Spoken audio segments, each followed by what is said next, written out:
السلام عليكم ورحمة الله وبركاته. أدي أدبان السلام يا أمد المسلمين تامين كسي شوغان جارح محمد سلام يا أمد الرئيس المارستيد سلام كدي waxaan jeclahay video clip yar oo maanta halkan aan kula wadaago oo aan laba qodob oo aan isleeyahay soo koobtid aan isku dul taagayo qodobka koowaad wuxuu noqonayaa isbedelka guud ee geeska Afrika socda iyo gaar ahaan Ethiopia waxay ku haboon tahay in nooc la sameeyo in halkee wax yar baan ka oranayaa fikirkayga qodobka labaadna Soomaalida reer Somali State oo aan aaminsanahay inay runtii markii geel loo heeso garayo u heesto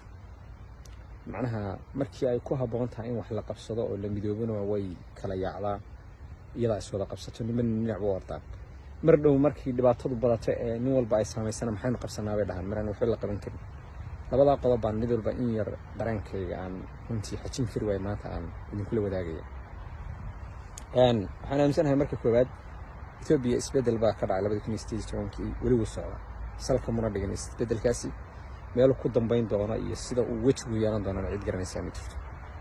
wuxuu yeelan karaa khatar wuxuu yeelan karaa faa'iido laakiin waxay u baahan tahay oo ay aqliga saliimka iyo garashadu dhigaysaa in laga diyaar garoobo in laga diyaar garoobo see looga diyaar garoobo yaa se ka badbaadi hadduu khatar noqdo yaa se ka faa'iidi haddii uu wanaag yeesho sida looga diyaar garoobayo marka hore waa in ummadda la mideeyo waxgaradkeeda iyo aqoon-yahankeeda iyo siyaasigeedu inay gacmaha isqabsadaan kadibna ay qorshe guud yeeshaan saasaa waxaa lagaga badbaadi karaa khatarteeda saasaa waxaa looga faa'iidaysan karaa wanaaggeeda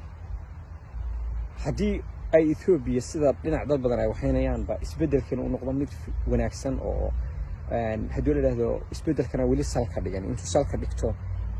la sameeyo central government and federal government oo ay qoomiyadihii iyo dadkii ay ku midoobaan yaa ka faa'iideysanaya nin umadiisu midaysan tahay oo mujtamac midaysan oo afkaar midaysan leh oo ahdaaf guud leh wata un baa ka faa'iideysanaya kaasaa maamulaya waddanka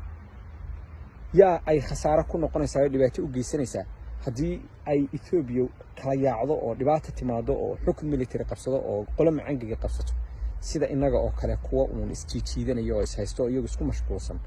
oo mahmaadii Soomaaliyeed ay isku qaybtay ciiskagama qayb waraaba iskagama qaybtay oo kala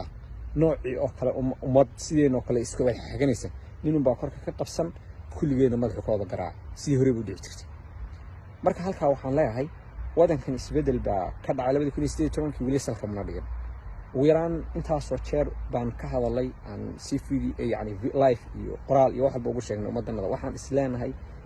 aragtidanada iyo aqliganaga oo aan aaminsanayn inuu ummadda aan ka aqli badanahay ama aan ka aragti dheer laakiin wax noo muuqda in badan baan sheegnay Ethiopia inayna satalahayn xaaladeedu inayna sal ka dhiganin in isbedelkan ahayn mid ummadda Soomaaliyeed masiirkeedu ku cad yahay inuu ahayn wadada loo guureeyay iyo saa tareenka la raacay meesha uu socdo cid garanaysa inaysan jirin in badan baan ka hadalay mar kale waxaan ku celinaynaa isbedelkan weli munasal ka dhigan micnaheedu ma aha in hebel oo adag garanaya halkeenu ku dambeynaa laakiin waxa weeyaan muhiimadu waxaan kaga gudbi karaa midnimo iyo muwaafaqo iyo ummadan afkaarteeda iyo aqligeeda iyo xooggeeda in la mideeyo xal kuma jiro in la istagaalo xal kuma jiro in la kala qaybsano xal kuma jiro in la kala adkaado xal kuma jiro maalin walba in saxaafadda la isaga jawaabo oo social media la isaga leexayo oo xal kuma jiro in tiimam la kala sameesto oo ummadii dhannayd قيمكيدي iyo karaamadeyda iyo sharafteeda laga dhigo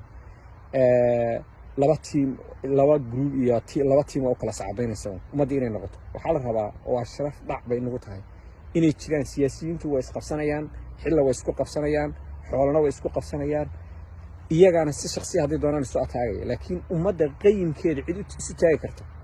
oo aan ka haybaysanin kan kursiga ku fadhiya iyo kan kursiga raadinaya oo aan ku qiimeynaynin kan wadada uu kursiga ku raba iyo kan wadada ku difaacanayo laakiin qiimeynaya ummadan qiyamka ay leedahay iyo sida ay u baahan tahay in qiyamka ummadda la difaaco dad qiimeynayo oo wax garad ah oo aqoon-yahan oo salaadiin waa in la helo ma aha kuwa ay iyagu leeyihiin oo iyagu gateen dadku dad iibsan inuu noqdo ma oo noloshana lagu iibsado ma inaynu nolosheena sidaynu u noolaanayna in lagu gato ma qandaraaska lacagteena in la siinayo gaarigeena waxaysan in lagu iibiyo ma ummadan iyo mashaariicda iyo khayraadka inaga iskale waa in la heli karo dad runta u sheegi kara kan siyaasiga aan wadadii saxda ahayd ee siyaasinimada haynin ee ummadda masiirkeeda matalaya ee matalayn ee doonaya isagu dantiisa gaarka iyo kursiga ku helila waa in la helo dad runta u sheegi kara kan kursiga ku fadhiya doonaya inuu ka dhigto ummadda dhan difaac isaga protection sax ma oo isaga inuu wax walba saxsan yahay in shacabka loogu waxeeyo kii suldaanka kii garaadka kii caqliga lahaa kii aqoonyahanka shacabka la wada tumay sax ma waxbuu sixi waxna uu khalad wixii saxay waa in lagu taageero wixii khaldana waa in la yiraahdo ka joog marka waxaan u baahanahay in isbedelka guud ee Ethiopia waxa lagaga bixi kara ma aha inaynu qof u sacabayno waxa lagaga bixi kara waxa weeyaan xaqiiqada iyo waxa saxda ah ee ummadda mustaqbalkeeda iyo masiirkeeda ka qabanaya in la tilmaami karo oo ay dad isu taagi kara jiraan waa qodobtaas tan kale isku dhex mashquulkeena iyo inaynu inagu isku dheganaano waxa laga faa'iido waxay noqon doontaa haddaad yeeshaan iyo haddaad ka tanaasuleysaan iyo haddaad ku adkaysanaysaanba haddaynu isku dheganaano sidan ahaano nin biri ama tigreega cadawga ahaa shalay dhagahay naga garaacay waxa la weydeen lagu sameeyay 300,000 ee qof naga dilay un baa birina soo noqonayna garaac ama xabashiyo ka macangeysan oo ka isbarsan oo ka qaab daran baa imano iyadana